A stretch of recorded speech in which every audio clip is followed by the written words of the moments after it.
嗨，大家好，我是躺平叔。今天是2025年10月9号，这一期我们继续聊聊俄罗斯入侵乌克兰，看一看乌克兰战场上又有什么变化。今天是俄罗斯侵略乌克兰的第1324天，也是乌军进入库尔斯克的第430天。前线总共发生193次战斗。苏梅州边境前线，乌军在奥列克西伊夫卡方向发动突击，但在树林边缘遭到 FPV 无人机阻拦，由于敌我距离仅有50到80米，俄军炮兵无法提供支援。目前该方向乌军还在进攻。在波克罗夫斯克前线，乌军第93机械化旅摧毁了俄军一支进攻突击队，并俘虏仅存的4人。在莱曼方向，乌军摧毁很多俄军坦克装甲车，俄工兵昼夜搭建渡桥，被乌军连续摧毁5座桥梁及渡口。正在渡河的俄军坦克与装甲车纷纷沉入水底。为了彻底粉碎俄军渡河的企图，乌军炸完后，炮兵继续轰炸，空军炸完，炮兵上接着是无人机继续清场。俄军搭桥速度显然赶不上乌军的炸桥速。该方向乌军如今已在西岸构筑了由炮兵、反坦克导弹与无人机编织的3道火力网，搭载红外线夜视功能的侦察无人机昼夜监视着河面。乌克兰方面报道说由 GoPro 这个就是摄像机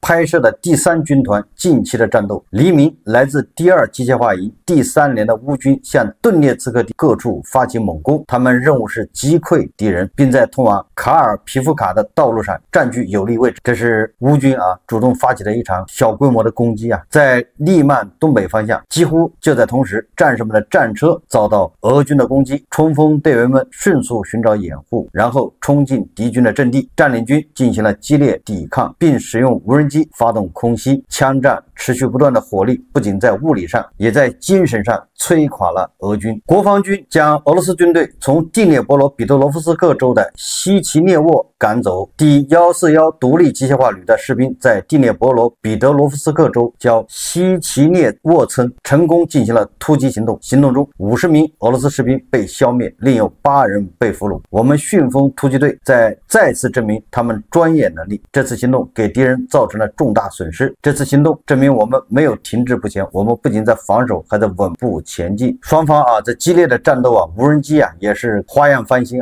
这个根据网上流传的一段视频显示乌军的无人机悄悄跟踪俄罗斯的叫山毛防空导弹发射车。当然了，俄罗斯人是没有察觉最后这乌军操控这个无人机居然降落在俄罗斯的这个山毛防空导弹发射车上面，结果导致这个俄军士兵围观，他们不知道这是什么东西。随后悲剧就发生了，乌军远程引爆了这架无人机。我只能说好奇害死猫经过证实是俄军第127旅3营集体向乌军第79空中突击旅投降。当然了，这也是明智的选择如其在战场上当耗材不如投降。这一投降坚持不了多长时间，俄罗斯恐怕就要变天了。因为谢尔斯基说乌军9月一共打击了66500个俄罗斯目标，比8月份增加了10.8%。位于俄罗斯列宁格勒州的基里希全国第2大炼油厂，在遭受乌克兰无人机袭击并引发火灾后已暂停其核心的原油一次加工装置。据路透社援引消息人士称该装置年加工能力800万吨，每天16万桶占工厂总产能40%，修复可能需要1个月左右。业内人士表示维修期间工厂将通过提高其他装置的负荷，维持约70%的整体产能。然而此次停运可能导致成品油产量小幅下降。目前俄罗斯正因能源基础设施持续遭乌克兰无人机袭击，面临部分畅销汽油品种的短缺危机。根据俄罗斯的媒体报道说位于叶卡捷琳堡的乌拉尔涡轮机厂发生火灾，该企业主管主营发电站设备制造，在市区多处可见该厂的大火。初步调查显示，事故原因与违规吸烟行为相关，也就是烟头惹的祸。实际上是叶卡捷琳堡的叫斯维尔德洛夫斯克地区遭到了乌军大规模无人机袭击。乌拉尔民航工厂、加里宁工厂和其他大型军工基地的员工紧急疏散正在进行中，显然不是烟头惹的祸。这个专业为各种核电站、水电站站、火电站生产涡轮机的工厂遭到这个损失惨重啊。这个《经济学人》呢刊登了一篇文章，叫乌克兰打击了近一半俄罗斯炼油厂，加剧了俄罗斯的燃料危机。他这个文章说乌克兰持续对俄罗斯能源基础设施造成致命打击，而且节奏正在加快。关键他这个文章还说他说俄罗斯困境在于自己的目标数量太多，分布范围太广，而且经过3年多的战争，防空系统已经被严重削弱。尽管乌克兰使用自杀式无人机，飞行速度较慢，携带60至120公斤的弹头，但其射程和精度足以造成严重破坏。目前大约60%的纵深打击任务是由乌克兰自主研发的 FP-1型火点无人机执行的。尽管这款无人机载弹量较小，但射程可达1500公里，搭载先进软件，能有效抵抗强烈电子干扰。这架无人机单价仅5.5万美元。目前乌克兰的日产量超过100架，而乌克兰正在使用的更重型、更昂贵的叫利乌特伊无人机，射程达2000公里，配备了经过实战验证的视觉引导系统。有报道称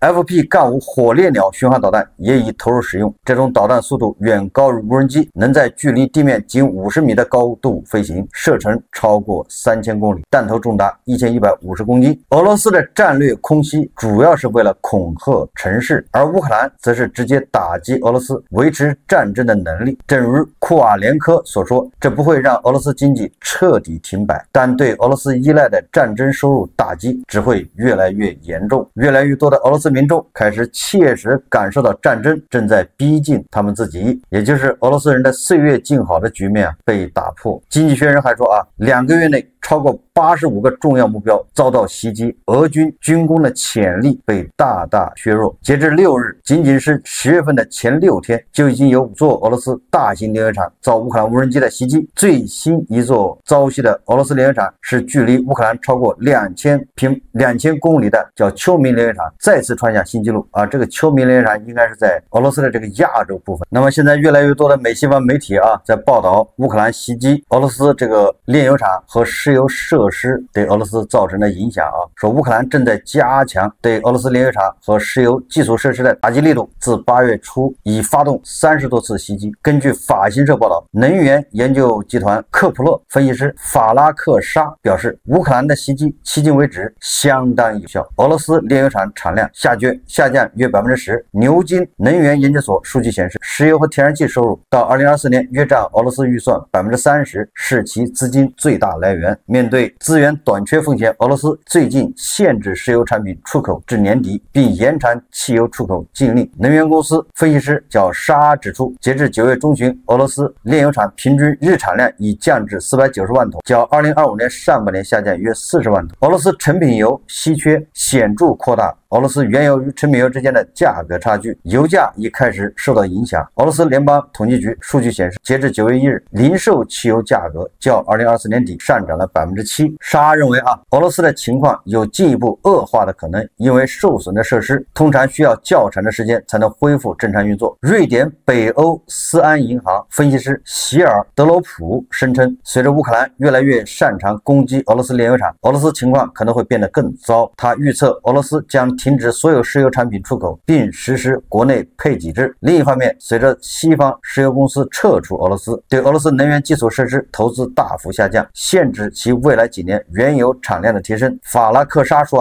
俄罗斯原油产量为925万桶每天，而俄乌战争的前最高产能为每日1000万桶，目前最高产能则为940万桶。也就是乌克兰对俄罗斯的这个炼油厂的打击已经由量变到质变。我们再看看外交以及国际援助。据《华尔街日报》和路透社报道，他说美国总统特朗普已批准情报机构与乌克兰共享更详细的能源与基础设施情报数据，涉及炼油厂、管道、发电厂及储油设施等关键目标。这是自特朗普上任以来，美国首次明确授权乌克兰可利用美方情报对俄境内目标发动远程打击。这次打击2000公里之外的这个秋明炼油厂，说不定就有美国人的这个帮助。报道引述消息人人士称，华盛顿长期向基辅提供防御性情报，但此次共享层级明显提升，目的是切断克里姆林宫石油与财政收入来源。此外，美国也正敦促北约盟国提供类似并协调对俄石油出口的新一轮制裁措施。自从这个特朗普称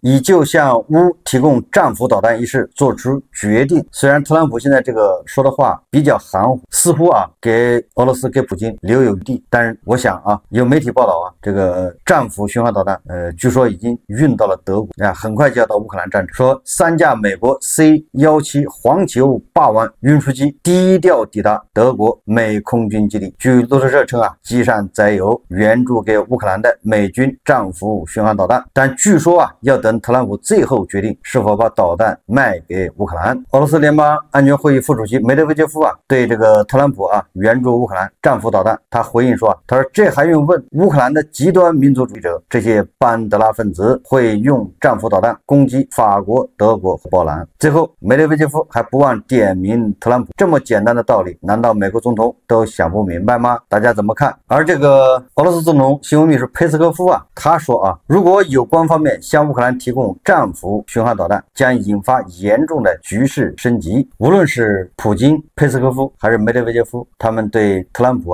要给乌克兰援助战斧导弹这个回应实际上都是老一套老调重弹，没有任何新意，也没有任何行动。这个俄罗斯的政治学家叫阿列克谢·皮尔科，他在社交媒体上说克里姆林宫最近未能充分回应美国的升级行为，最终可能导致灾难。皮尔科先生认为，这种挑战必须以不是德米特里·佩斯科夫风格的忧郁新闻声明，而是以具体明确的最后通牒来回应。例如，第一枚战斧导弹的发射将标志着对乌克兰军事资产的大规模俄罗斯报复性导弹打击。也就是俄罗斯有很多专家认为，普京和克里姆林宫的对特朗普的回应相当软弱，而软弱就会导致美西方和乌克兰得寸进尺，后果将不堪设想。实际上俄罗斯的专家这个时候说这个已经晚了，对吧？一旦第一回让步了，现在觉得步步都得让。要硬的话，那普京早就硬了，对吧？美西方给乌克兰第一辆坦克的时候就应该下手，美西方给乌克兰提供第一枚能打300公里的巡航导弹的时候就应该对北约宣战。虽然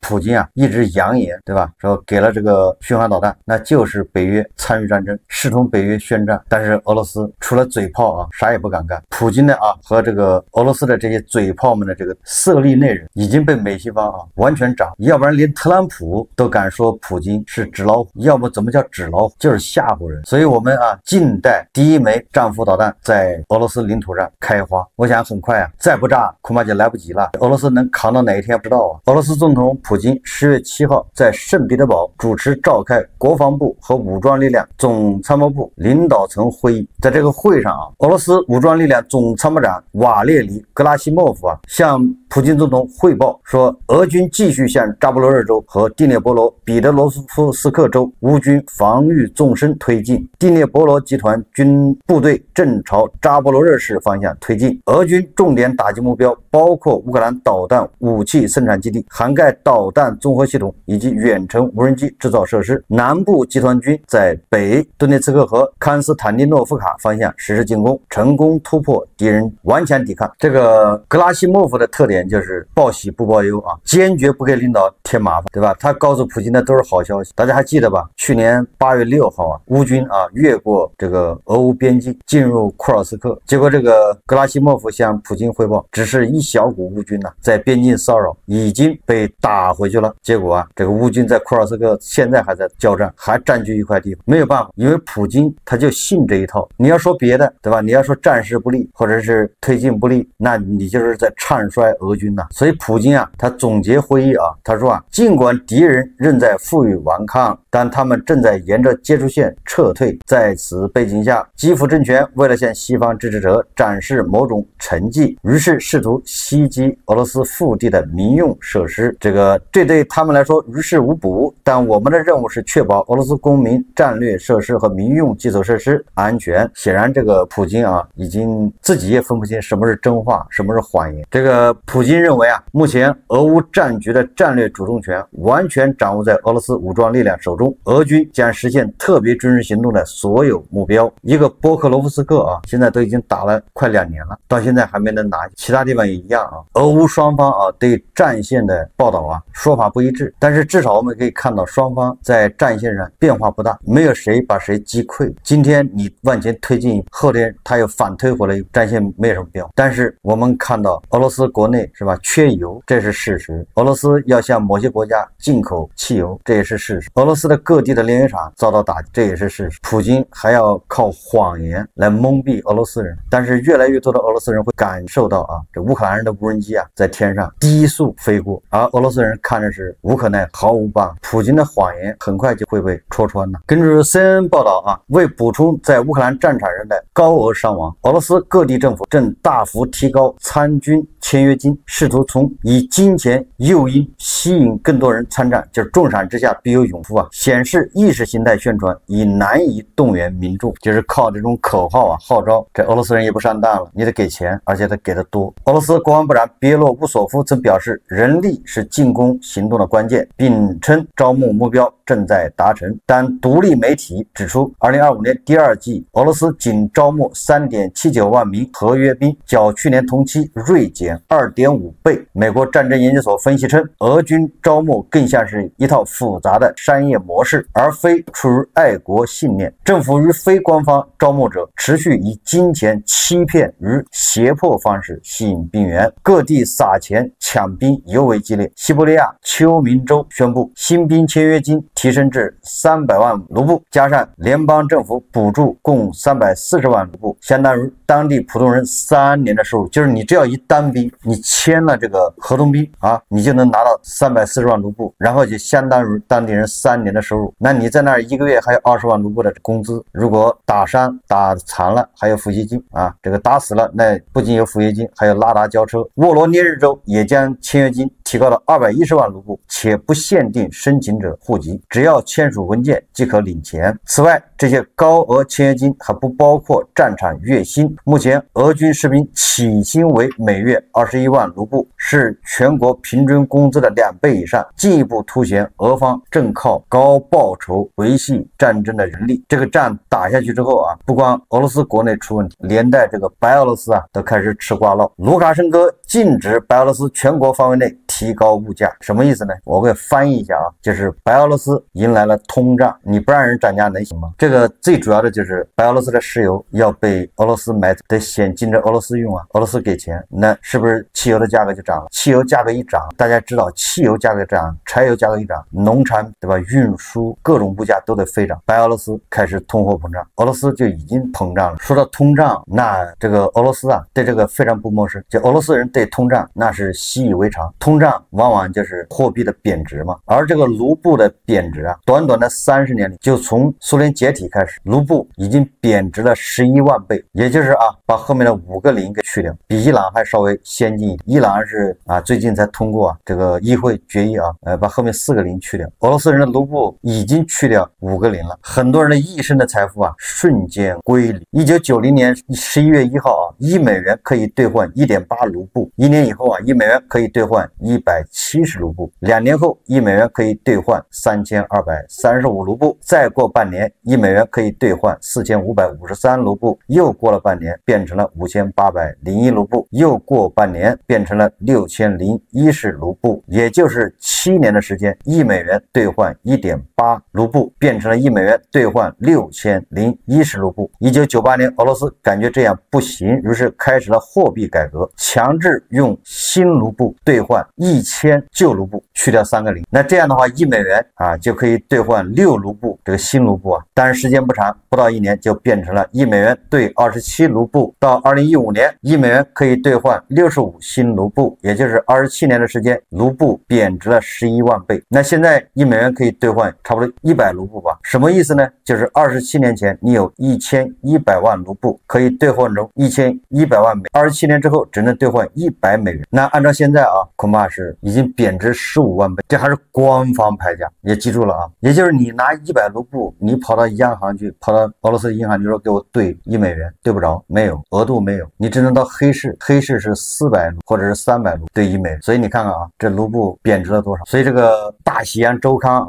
刊登一篇文章，标题叫乌克兰有机会赢得消耗战。它的文章主要内容啊，他说啊，俄罗斯指望迅速推进乌克兰东北部，但主要城市和物流枢纽仍在基辅的控制之下。尽管俄罗斯军队在数量上占有优势，但夺取乌克兰防御领土的尝试并未取得成功。遏制俄军进攻的关键在于有效利用有限的资源，战场上运用无人机、精确炮火打击和优化的部队调动方案。9个月前，形势看起来很危急，乌克兰的武器落后，俄罗斯士兵和雇佣兵的肉烂正在推进。现在，乌克兰正在适应长期战争，继续给俄罗斯联邦造成持续的损失，同时降低自身的风险。也就是现在啊，双方打成了一个消耗战，打成了消耗战，那就看双方背后都有谁，对吧？乌克兰背后是名牌啊，就是欧洲、美国、加拿大、澳大利亚、韩国、日本等等60多个国家。俄罗斯背后有几个国家？朝鲜肯定算，剩下的不好说了。你比如印度，你也不能说印度是俄罗斯的帮手，对吧？还有另外一个，这个我看北京日报报道啊，说俄罗斯石油商已开始要求印度买家用人民币支付啊。据路透社10月7日独家消息，近期俄罗斯石油贸易商已开始要求和印度国有炼油厂用人民币支付。消息人士称，大国跟印度关系改善后，俄罗斯石油买家将此视作为简化与印度买家交易的。这名熟悉印度公司俄罗斯石油采购情况的人士透露，最近作为印度最大炼油商的印度石油公司已经用人民币支付了2到3批俄罗斯石油货运。印度石油公司未立即回应置评请求。消息人士告诉路透社，俄罗斯石油贸易商此前允许买家使用人民币、迪拉姆和美元支付，但后续他们需要将迪拉姆和美元支付转换为人民币，因为只有人民币可以直接兑换成卢布。现在俄罗斯石油贸易商们开始寻求简化流程，要求买家直接使用人民币。该人士称啊，交易商正以美元定价石油，以确保遵守欧盟价格上限，并寻求等值的人民币支付。这个首先啊，人家没有承认。其次啊，我觉得这个印度哪